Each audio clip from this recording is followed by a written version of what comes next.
Cinta memang tak selamanya indah. Hal itulah yang dialami korban kekerasan bernama Nisa. Sang pacar, Andika Asmoro Putro, diduga cemburu hingga tega memukuli kekasihnya. Kabar ini pertama kali viral di Twitter di-up oleh seorang teman Nisa. Penganiayaan bermula di salah satu kafe di Cikini, Jakarta Pusat pada 29 Oktober lalu. Saat itu, Andika melihat Nisa cipika-cipiki dengan rekannya seorang transpuan.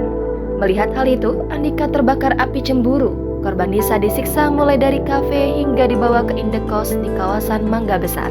Dalam kos-kosan itu, Nisa disekap selama 8 jam dari pukul 2.00 hingga 15.00 waktu Indonesia Barat.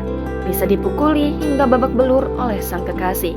Semakin Nisa merengek, ia semakin dipukul, ditonjok, ditendang, dan ditampar. Setelah berjuang, Nisa akhirnya bisa melarikan diri dan langsung membuat laporan ke Polres Jakarta Pusat. Hasil visum menunjukkan korban Nisa mengalami geger otak ringan dan sensor cahaya mata rusak.